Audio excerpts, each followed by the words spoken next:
जय जय रघुवीर समर्थ।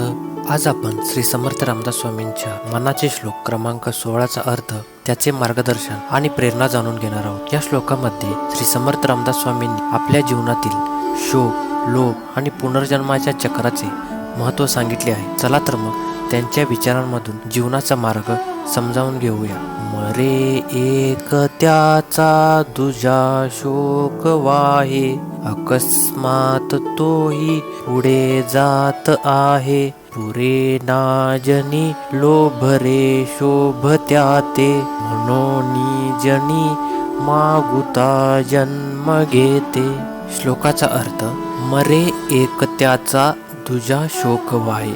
श्री समर्थ रामदास स्वामी आपल्या मनाला सांगतात की एक जण मरण पावतो आणि दुसरा त्याचा शोक वाहतो। म्हणजेच एक जण मृत्युमुखी पडतो आणि त्याच्या मृत्यूचा शोक दुसरे लोक करत बसतात। जीवनात कोणीतरी मृत्युमुखी पडतो आणि त्याचा शोक वाहणे हे अपरिहार्य आहे।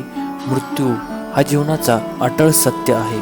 अकस्मात तोही पुढे जात आहे। जो शोक वाहत जातो तोही अचानक पुढे निघून जातो, म्हणजेच तोही मृत्यूला सामोरा जातो। जीवन क्षणभंगुर आहे आणि मृत्यू कधीही येऊ शकतो। आपल्याला हे लक्षात ठेवावे लागेल की मृत्यू अपरिहार्य आहे आणि त्याचा सामना प्रत्येकाला करावा लागतो।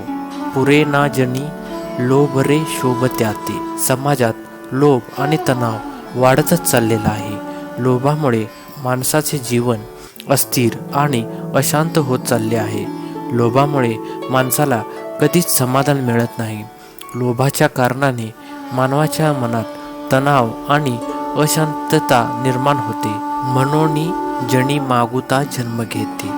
लोभ आणि तणावाच्या कारणामुळे माणसाला पुनर्जन्माच्या चक्रात अडकावे लागते।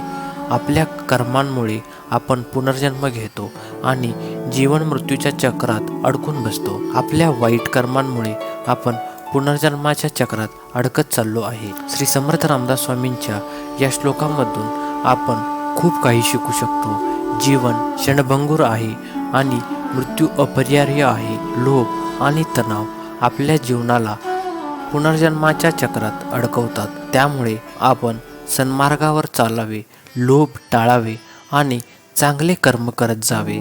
जीवनातील प्रत्येक क्षणाचा आनंद घ्यावा आणि चांगले कर्म करून आपले जीवन सार्थक बनवावे। हा श्लोक जीवनात सकारात्मकता आणि प्रेरणा आणण्यासाठी एक महान मार्गदर्शक आहे। धन्यवाद।